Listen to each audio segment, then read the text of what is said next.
بھلا وہ کب آزمائیں گے؟ کفار کو بھلا، کفار کا تو قصہ ہی نہیں کرتا، وہ تو تہے تیغ آئیں ہی آئیں گے. کفار کو بھلا وہ کب آزمائیں گے؟ وہ تو تہے تیغ آئیں ہی آئیں گے. ہاں پوچھ ہوگی تم سے اعمال کی بہت، ہاں پوچھ ہوگی تم سے اعمال کی بہت، بس عمل اچھے ہی صرف کام آئیں گے.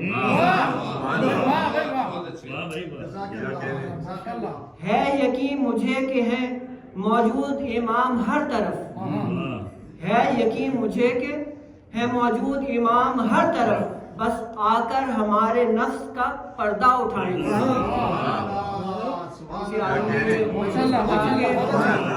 مولا جو ہے وہ صرف مرنے کے بعد ہی کیوں نظر آتے ہیں یا قبر میں کیوں نظر آتے ہیں، زندگی میں کیوں نہیں؟ تو انہوں نے ایکسپلین کیا کہ یہ ہمارے نفس کا پردہ ہے ہمارے اور ان کے درمیان، تو بس آ کر وہ ہمارے نفس کا پردہ اٹھائیں گے. مولا موجود ہے. اب یہ میں نے تھوڑا سا شعر ماڈیفائی کیا ہے تاکہ میں اپنے آپ کو مخاطب کر سکوں. یہ آواز، یہ سر، یہ تال کچھ بھی نہیں، کچھ بھی نہیں، کچھ بھی نہیں. یہ آواز، یہ سر، یہ تال کچھ بھی نہیں، مولا تو بس میری نیت پہ جائیں گے. آخری 3 شعر اس پر چھوٹا سا کلام. گر جذبہ و نیت عمل، دیکھیں یہ عمل، نیت، جذبہ تینوں ضروری ہے. یہ نہیں کہ صرف جذبہ ہے کیا کچھ بھی نہیں، نیت ہے کیا کچھ بھی نہیں، عمل ہے جذبہ نہیں.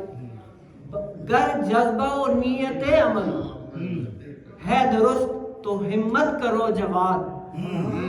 گر جذبہ و نیت عمل ہے درست تو ہمت کرو جواد. محفل میں آ کر خود امام ہمت بڑھائیں گے. اور اس لیے تو دل کو ہے یقین کہ رخ سے وہ پردہ اٹھائیں.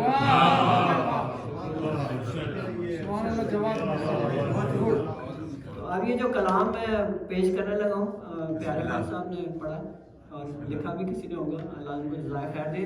سب مومنین و مومنات کی صحت و سلامتی کے لیے